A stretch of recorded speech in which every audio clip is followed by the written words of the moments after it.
Hi guys, welcome to Page Turners with Nsuku. This video is actually the fulfillment of a promise that I made in a previous video.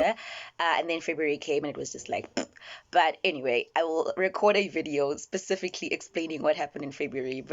And here we are, where I get to tell you about my February reading slump, or as I prefer to call it, the February funk. Because wow. But also, it led to an amazing discovery, and I can't wait to tell you about that. So what are we waiting for? Let's get to it.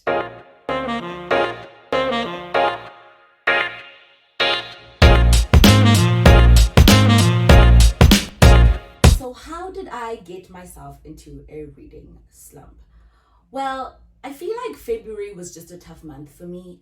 It felt like it was a cumulative effect of a lot of changes having happened in a very short space of time. I felt I was still adjusting to being back in the country, having spent some time outside for probably about a year, and also getting back to work, and work was really tough. I felt lost career-wise, and I just was not enjoying what I was doing. And couple that with a 4-hour commute every day, and you've got the recipe for physical, mental, and emotional burnout. And that's the space that I was in at the time, where I even found it hard to do simple things like reading, which is weird because normally reading is my escape in times like this. But I even found it really difficult to listen to audiobooks. And that's when I knew, girl, you are deep in the funk. And so how did I get out of the funk? I'd love to say that I just snapped out of it. You know, I just woke up and I was like, a game face, beast mode, we're a ninja, we can do this. But no, it was not like that. Because it was a process, honestly. Because one of the things that I was actually struggling to do because of the funk and before that was getting back to writing poetry. I had taken a break. For those who don't know, I actually write and perform poetry. I'll probably put links to some of my poems in the description area right there.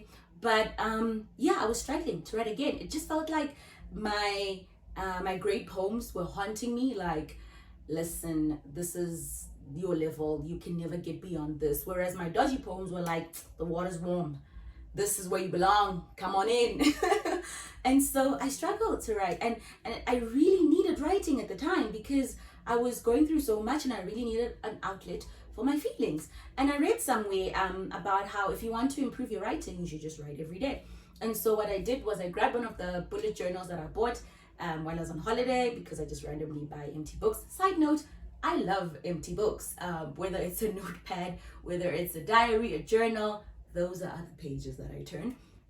Anyway, so I grabbed it, I kept it in my handbag, and I told myself, anytime that I feel something, anytime that I think of something, I'm just gonna write. I was not worried about the format. I wasn't caring whether it sounded good, whether it was a poem, whether it was just a line, a thought. I just wanted to write. And so I kept it with me, and I essentially started writing almost every day. I remember the one day I was so frustrated. I wrote like 9 poems in one day. It was just that bad because I would feel something and I'd write, and then I'd cry, and then I'd write, and then I'd be sad, and then I'd write, and then I'd be encouraging myself, and then I'd write, and then hey, 9 poems later, here we are. And in that entire period of February, I probably wrote like 20 something pieces just as an outlet. But I rediscovered just the cathartic nature of writing, the ability to express yourself, and that was half of the discovery. And I'm sure you're thinking, okay, so where's the reading in all of this? So where is the reading in all of this? I not only started writing poetry, but I started reading poetry, because as much as you can find the words to try and articulate how you feel, sometimes somebody else can better and more accurately put into words your feelings and your thoughts. And you wonder, does this person live in my mind? Do they live in my heart? Like, do they actually, how do they know that that's exactly how I feel? Or how do they know that that's exactly what I needed to hear? And that's the beauty of poetry. And I hadn't read poetry in quite a while, you know, and I started reading. I already had some of these anthologies that you see here. I have a couple others. Yeah, I already had this one, New Daughters of Africa. This is actually just a collection of writing. So it's not just poetry, there's also short stories in there. Love it. I bought Homebody in that period. I think I must have read this one from cover to cover because, you know, it's just one of those that just resonated with quite a lot of what I was feeling. And then there's this one, Poems That Make Grown Men Cry. This is an anthology, and I mean, the title describes it. And you can also tell the state of mind that I was in to be buying poems like this. I mean, buying books like this. And then there's one called Love Handles by Puno, Selesho, South African poet. Recently released, I'd recommend it as well. And then Staying Alive, Real Poems for Unreal Times. And I imagine this one should be very relevant for people going through a lot as a result of the pandemic. So I just dipped in and out of these ones, mainly, with the exception of Homebody. And I found myself just being encouraged, and I found myself feeling understood. But listen, this one was the real kicker.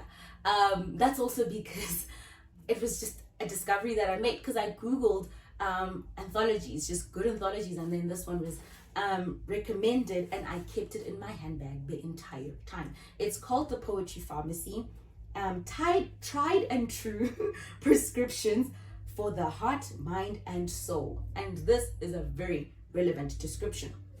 Essentially, the same way you've got a pharmacist who can give you medication for any ailment you can think of, you have got a pharmacist right here who can give you a poem for every emotional ailment, be it hopelessness, anxiety, depression, sadness, making mistakes. It's all in there. And the nice thing is, you don't even have to try and like analyze the poem. There's a poem on the one side, and then there's a description on the other side that sort of describes the poem in relation to the feeling. So it's not a line by line description of the poem or analysis or anything that deep. But I have to read this poem with you, because I kept going back to this poem called You'll Never Walk Alone. And I know I'm not a Liverpool fan, but listen, these words are just powerful. I read it a couple of times, and I think I should share it. It says, walk on through the wind, walk on through the rain. Though your dreams be tossed and blown, walk on, with hope in your heart, and you'll never walk alone. You'll never walk alone. Now, this poem, slash song, was just encouraging to me, because it reminded me that I'm really not alone. As much as I'm feeling low, feeling a bit isolated, I need to know that my friends and family are there. They love me. I need to know that God is always there. I will definitely never, ever walk alone. And so for me, it was a great encouragement. And then there was one that I found weird at first. And it was actually a sign for depression. It's called Everyone Sang by Siegfried Sassoon. It says, everyone suddenly burst out singing, and I was filled with such delight, as prisoned birds must find in freedom, winging wildly across the white orchards and dark green fields, on and out of sight. Everyone's voice was suddenly lifted, and beauty came like the setting sun. My heart was shaken with tears, and horror drifted away. Oh, but everyone was a bird, and the song was wordless. The singing will never be done. And it didn't make sense until I got some good news. And the first poem that came to my mind was Everybody Sang, hey!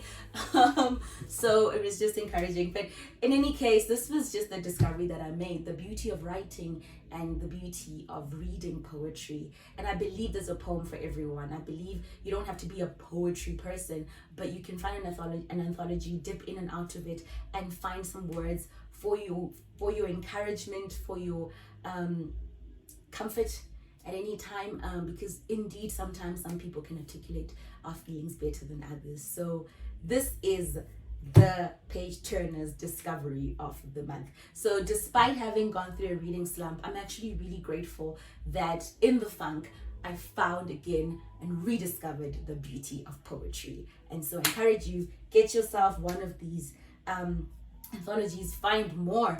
I'm probably still going to get more, but the beauty of anthologies is you really don't have to read them back to front. You know, you can just dip in and out, and so there's no pressure, but there's definitely beauty. And with that concludes this video. However, please do subscribe and please do share if you've ever gone through a reading slump, if there's anything that you did to get out. Sometimes people read fiction to get out, and that works for me sometimes, but in this case, listen, it needed poetry.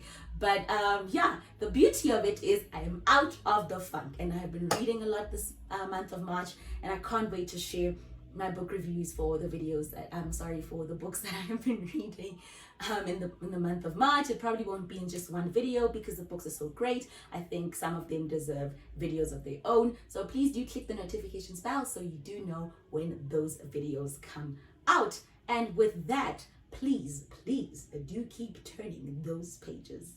Bye.